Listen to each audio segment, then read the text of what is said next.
Subscribe now and press the bell icon. Never miss an update.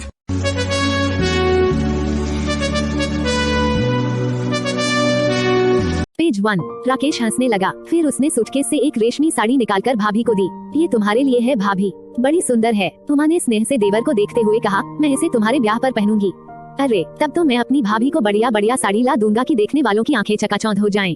फिर तो शीघ्र ही तुम्हारी शादी होनी चाहिए। तुमा ने हंसते हुए कहा, विचार तो शुभ है भाभी, तो देर क्या है, बस तुम हाँ कहो, मैं अभी प्रबंध किए देती हूँ। कोई लड़की देख रखी है क्या? तुम हाँ तो करो, मैं सैकड़ों लड़कियाँ तुम्हारे सामने लाकर खड़ी कर दूंगी। नन भाभी, मुझे सैकड़ों नहीं चाहिए, बस एक ही बहुत है मेरे लिए। उद्धरण चिन्ह। मेरी दृष्टि में एक ऐसी लड़की है, अति सुंदर भी और अच्छे घराने की भी। सच कौन है वह? बता दूंगी, तुम हाँ तो करो। बताओ ना भाभी। रीता, सेठ मंगलचंद की बेटी, मुझे वह बहुत अच्छी लगी है। उससे तुम्हारी जोड़ी खूब फबेगी। तुमा ने झिझकते हुए कहा, नहीं भाभी, मेरे लिए तो शायद ठीक रहे, किंतु इस घराने के लिए वो अच्छी सिद्ध न होगी। मैं उसे भली भांति जानता हूँ, वह हमारे ही कॉलेज में पढ़ती थी, बड़ी अभिमानी है।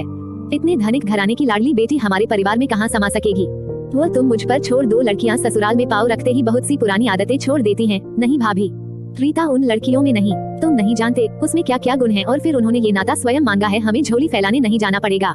तो बात पक्की भी हो गई। नहीं, अभी नहीं, बस तुम्हारी स्वीकृति चाहिए। बिना तुम्हारी सहमति के हम कैसे हाँ कर सकते थे? तो कह दीजिए उनसे, मुझे स्वीकार नहीं। पर क्यों? कोई कारण? उमा झुंझलाकर बोली। राकेश ने दृष्टि उठाकर भाभी को देखा। उमा की आंखों में एक विचित्र सा भय छिपा था। उसके माथे पर एकाएक कुछ पसीने की बूंदें उभर आई। राकेश को आश्चर्य हुआ। उमा ने उसकी दृष्टि में छिपे संदेह को भांप लिया और बलपूर्वक होठों पर मुस्कान लाते हुए वह बोली, हाँ राकेश, हमें उनको कोई संतोषजनक उत्तर देना है। भाभी, हाँ, तुम्हें मेरे ब्याह की प्रसन्नता है या रीता के ब्याह की चिंता?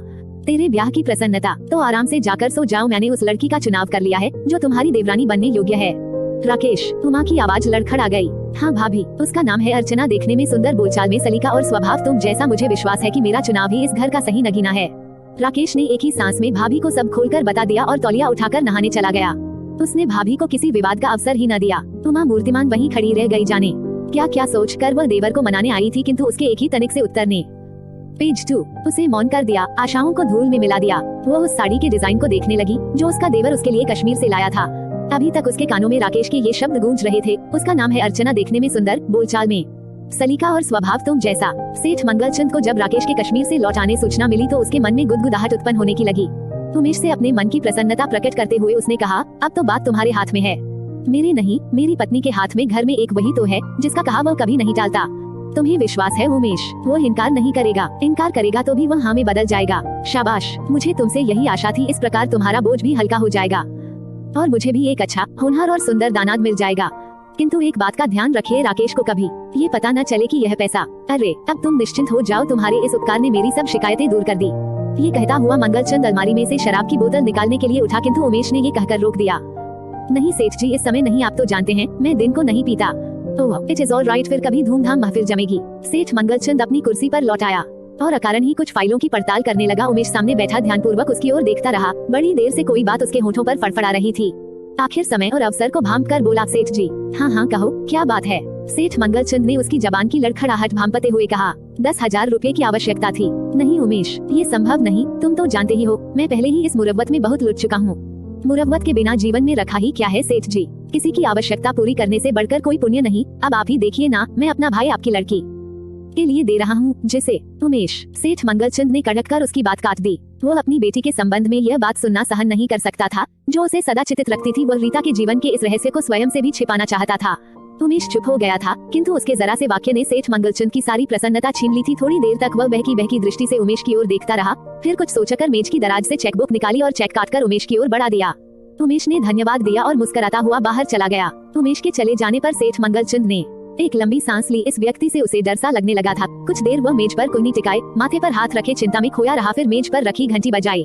चपरासी भीतर आया। सेठ मंगलचंद ने माथे पर आए पसीने को रुमाल से पोंछते हुए शुष्क आवाज पेज 3 में कहा, ड्राइवर को गाड़ी लाने को कहो। जब मंगलचंद की कार अपने बंगले में आकर रुकी तो पश्चिमी संगीत के उटपटांग शोर ने उसके कानों के पर्दे फाड़ दिए। वह झट हॉल में आया और एकाएक रुक गया। उसका हॉल कमरा, जो बहुमूल्य सामान से सुसज्जित था, विचित्र ढंग के लड़के लड़कियों से भरा हुआ था। वे सब हिप्पियों जैसे दिखाई दे रहे थे। कोने में रखे रेडियोग्राम की धुन पर कभी रॉक एंड रोल और कभी ट्विस्ट चलता, सभी कूल्हे झटककर पागलों की भांति घूमते उछलते नाच में खोए हुए थे। मंगलचंद पर किसी की दृष्टि नहीं पड़ी। उधर देखने का अवकाश ही किसे था। बंद करो ये बकवास, ये इंसानों के रहने का घर है या चिड़ियाघर? सेठ मंगलचंद की गरज सुनते ही नाचने वालों के पग लड़ खड़ा गए। एक ने लपक कर रेडियोग्राम बंद कर दिया। कोलाहल मौन में परिवर्तित हो गया। मंगलचंद ने क्रोध की दृष्टि से रीता की ओर देखते हुए कहा, ये सब क्या हो रहा है रीता? लाज संकोच भी कोई चीज होती है? यदि यही निर्लजता दिखानी है तो जाकर नंगों की कोई बस्ती बसाओ, किसी पागलखाने चले जाओ, दीवारों से सिर टकराते फिरो। डैडी। रीता झुंझलाई हुई बाप के पास आई और अपने मित्रों को देखने लगी जो गर्दन को झुकाए चुपचाप हॉल से बाहर जा रहे थे। उसने उन्हें रुक जाने को कहा, किंतु किसी ने भी पलटकर उसकी ओर नहीं देखा। अपने मित्रों के अपमान पर वह आगबबूलासी हो उठी और आंखों से क्रोध के अंगारे बरसाती, पैर पटकती, रुआसी हो अपने कमरे की ओर चली गई। मंगलचंद क्रोध से भरा बेटी को जाते हुए देखता रहा। फिर कुछ सोचकर उसने मन को संभाला और रीता के कमरे में जाकर उसे समझाने का प्रयत्न करने लगा। पिता को नर्म होते देखकर बेटी का क्रोध और भी बढ़ गया। वह चिल्लाकर बोली, डैडी, आपने मेरे मित्रों का अपमान करके बहुत बुरा किया। वे क्या सोचते होंगे? वे जो सोचते होंगे उसकी मुझे तनिक परवाह नहीं। अब तुम कोई बच्ची नहीं हो जो बुरे भले को न समझो। क्या बातें अपना रही हो तुम? इन छिछोरे और निकम्मे मित्रों की संगत तुम्हें कहीं का नहीं रहने देगी। मत भूलो तुम किस बाप की बेटी हो और समाज में उसका क्या स्थान है, क्या स्तर है। तुम्हें अपना आदर मान नहीं खोना चाहिए। मैं रात दिन तुम्हारा जीवन संवारने की चेष्टा करता हूँ और तुम भटकती चली जा रही हो। रीता ने बाप की ओर घूमकर देखा और झुंझलाकर एक ओर हट के खड़ी हो गई। मंगलचंद ने क्रोध को दबाते हुए फिर कहना आरंभ किया, तुम मेरी इकलौती बेटी हो रीता। मेरी कुल संपत्ति की तुम ही मालिक हो। क्या इस धन से तुम अस्थायी और झूठी चमक दमक खरीदना चाहती हो? जो मार्ग तुम अपना रही हो वह कांटों की ओर जाता है। तो मैं क्या करूं? मैं तुम्हारी पीड़ा को समझता हूं और उसका इलाज भी मैंने ढूंढ लिया है। मंगलचंद बेटी के समीप आकर स्नेह से उसके सिर पर हाथ फेरता हुआ बोला, मैंने तुम्हारे हाथ पीले कर देने का अब निर्णय कर लिया है। किंतु डैडी। राकेश। पेज 4। श्रीनगर से लौट आया है। 2-1 दिन में बात पक्की हो जाएगी। क्या वह सहमत हो जाएगा? क्यों नहीं? कौन सी चीज पैसे से नहीं खरीदी जा सकती और उनका तो बाल बाल हमारे पास गिरवी पड़ा है। बाप की बात सुनते ही रीता का क्रोध लुप्त हो गया। उसके मुख पर प्रसन्नता निखर आई। दांतों में उंगली दबाए वह किसी विचार में डूब गई, कल्पना में खो गई। फिर अचानक बाप की आवाज पर वह चौंक पड़ी। किंतु एक तपस्या करनी पड़ेगी तुम्हें उसे पाने के लिए। कैसी तपस्या डैडी? आज से तुम्हें अपने आप को बदलना होगा राकेश को जीतने के लिए। वो आजकल के नवयुवक छोकरों से भिन्न है। तुम्हारा धन शायद आकर्षित न कर सके। यदि वह तुम्हारे साथ ब्याह पर सहमत हुआ तो तुम्हारे गुणों को देखकर ही होगा, तुम्हारे कैरेक्टर से। एक बार उसे दामाद बना लेने पर मैं ऐसी योजना बनाऊंगा कि वह अपने परिवार को छोड़ने पर विवश हो जाए। मैं उसे तुम्हारे साथ अमेरिका भिजवा दूंगा। मैं स्वयं भी स्थायी रूप से अमेरिका में बस जाने की सोच रहा हूँ। भारत में व्यापार का भविष्य उज्ज्वल नहीं, यहाँ उन्नति के अवसर अब हैं ही नहीं। ओह डैडी, आप कितने अच्छे हैं, बहुत दूर की सोचते हैं और तुम बहुत निकट की। सेठ मंगलचंद ने बेटी के माथे पर हल्का सा चुंबन दिया और उसकी पीठ थपकते हुए कहा, घबराओ नहीं, मैंने राकेश के पिता और भाई को अपने शिकंजे में कस लिया है। उन्हें मेरी बात माननी ही पड़ेगी। सेठ मंगलचंद रीता को विचारों के सागर में गोता लगाते हुए छोड़ गए। वह दांतों में होंठ दबाकर शून्य में देखती कल्पना में खो गई। कॉलेज के दिनों में ही राकेश उसके मन का हीरो था, किंतु वह सदा उससे दूर दूर रहा। शायद उसे अपनी योग्यता पर मान था, अपने शारीरिक सौंदर्य पर घमंड था। वह रीता को दृष्टि में लाना भी अपनी हीनता समझता और आज वह स्वयं ही आ फंसा है। रीता का हृदय इस विजय की कल्पना से हो गदगद हो उठा। खेल खेल में उसकी हार अचानक ही जीत में परिवर्तित हो गई थी। उसी रात राकेश जब कॉलेज के मित्रों और जानकारों से मिल मिलकर घर पहुंचा तो 11 बज चुके थे। बाबूजी को सोए हुए देर हो चुकी थी, किंतु उमा अभी जाग रही थी। यह क्या भाभी, तुम अभी नहीं सोई? तुम्हारे भैया की राह देख रही हूँ। आज तो दिन का खाना भी नहीं खाया उन्होंने। किंतु इतनी रात गए। आजकल वह प्रायः देर से आते हैं, अकेली जान और ढेर सा काम। इतनी देर तक तो फैक्ट्री। ये शब्द राकेश की जबान पर ही थे कि मोटर कार के आने की आवाज सुनाई दी। राकेश वहीं रुक गया। कार से उतरकर जब उमेश अपने कमरे की ओर बढ़ा तो उसके पांव ऐसे लड़खड़ा रहे थे जैसे हल्के नशे में हो। चेहरा किसी भीतरी प्रसन्नता से उत्तेजित था और पान की लाली होठों तक झलक रही थी। उमा और राकेश को सीढ़ियों के पास खड़े देखकर वह ठिठक गया। क्षण भर के लिए पान चबाते हुए हिलते जबड़े रुक गए और होठों पर एक भद्दी मुस्कुराहट उभर आई। ये देवर भाभी इस समय चोरों की भांति क्या देख पेज 5 रहे हैं? उसने पान चबाते हुए पास आकर पूछा भैया की बदली हुई चाल को। किंतु उमेश के तेवर देखकर उसने झट बात का ढंग बदला। ये देर से घर आना, मुंह में पान, चेहरे पर रौनक की चमक क्यों लगता रहे हैं? है भैया कारखाने से नहीं किसी पार्टी से चले आ रहे हैं। तुम्हारा अनुमान ठीक है राजेश। आज मैं पार्टी में चला गया था। मंगलचंद ने किसी सरकारी कर्मचारी को आमंत्रित किया था। तब तो आप खाना भी खाकर आए होंगे। हाँ, वह तो खाना ही पड़ा। भैया टेलीफोन ही कर दिया होता। बेचारी भाभी तो अभी तक बिना खाए प्रतीक्षा में बैठी हैं। पतिव्रत धर्म जो निभा रही है। कितनी बार कहा है मुझे देर हो जाए तो खाना खा लिया करो, पर अपना हट है ना। अच्छा अब बनिए नहीं, चलिए, कहीं आप दोनों का विवाद सुनकर बाबूजी न जाग जाएं। ये कहती हुई उमा पति की ओर बढ़ी। उमेश ने उमा के कंधे का सहारा लिया और धीरे धीरे पाँव की लड़खड़ाहट छिपाने का असफल प्रयत्न करता हुआ अपने कमरे की ओर चला। राकेश के पास से गुजरते हुए वह ऐसी बात छोड़ गया जिसने उसके मनोमस्तिष्क में हलचल सी उत्पन्न कर दी। राकेश को इस बात का विश्वास नहीं आ रहा था कि उसका भाई शराब पीता है। उसने पान की महक में इस बात को छिपाने का प्रयत्न किया, किंतु यह नशा तो मुंह चढ़कर बोलता है। ये रक्तम था। चेहरा, आंखों के लाल डोरे, पैरों की लड़खड़ाहट सब वास्तविकता कह रहे थे। तो सरकारी कर्मचारी की दावत केवल एक पर्दा है। देर से घर आने का उसने भैया और भाभी को अपने कमरे में जाते देखा, फिर द्वार को बंद होते देखा। न जाने कितनी देर इन्हीं उलझनों को मस्तिष्क में बसाए वो वहाँ खड़ा रहा। दूसरे ही दिन से राकेश ने पूरे मन से कारोबार में भाग लेना आरंभ कर दिया। वह जान तोड़ परिश्रम करके उस घाटे को पूरा करने के लिए काम में जुट गया जो बाबूजी की बीमारी के कारण हुआ था। किंतु ज्यों ज्यों वह काम की गहराई में उतरता गया उसकी मानसिक उलझनें बढ़ती गईं। उसे अपने भाई उमेश पर संदेह होने लगा। हिसाब किताब का खाता देखकर वह दंग रह गया। कारखाने का पूरा माल लाभ पर बिक रहा था। महीने में 10-12 दिन ओवर टाइम भी लगता है और बताया ये जाता है कि कारखाना घाटे में चल रहा है। ये बात राकेश ने मन ही में रखी। उसने भैया पर स्पष्ट नहीं होने दिया कि वो उस पर किसी प्रकार का संदेह करता है, परंतु ये बात स्वयं उसे भीतर ही भीतर घुन के समान खाने लगी।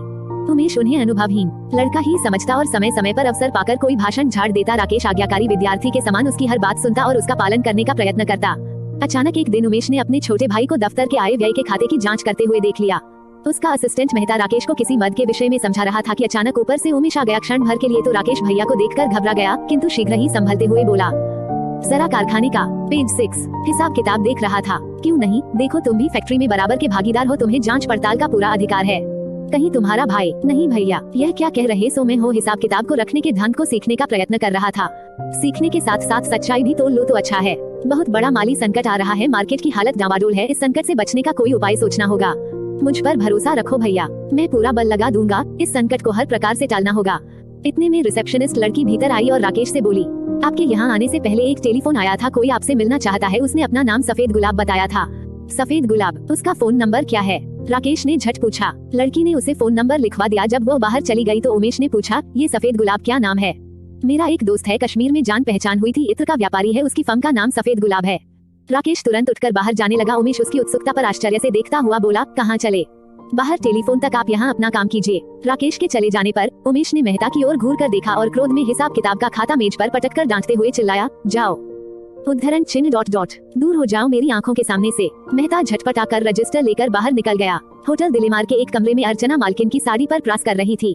उसकी मालकिन इस समय बाथरूम में थी। अर्चना बड़ी व्याकुलता से उस क्षण की प्रतीक्षा कर रही थी जब वो मन के मीत के दर्शन करेगी, इसलिए वह साड़ी को प्रेम करने में ये जानबूझकर अधिक समय लगा रही थी। वह चाहती थी राकेश ऐसे समय पर आए जब वो अकेली हो।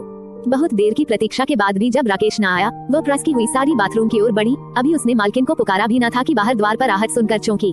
राकेश, प्रसन्नता में उसके हृदय की धड़कन बढ़ गई। उन्हीं पाँव को झट वापस लौटकर उसने साड़ी को फिर मेज पर बिछाया और उस पर प्रास रख दी, जिससे सामने वाले को यह मान हो कि वह काम में व्यस्त थी। वह अपनी व्याकुलता को व्यक्त न करना चाहती थी। धड़कते हुए हृदय से उसने द्वार खोला, किंतु वाला राकेश न था। होटल का बेरा रात के खाने का मीनू देने आया था। निराशा ने उसे और भी बेचैन कर दिया। अचानक उसे कपड़ा जलने की बात अनुभव हुई। वह सहसा पलटकर तेजी से साड़ी की ओर बढ़ी और उसके मुंह से हल्की सी चीख निकल गई।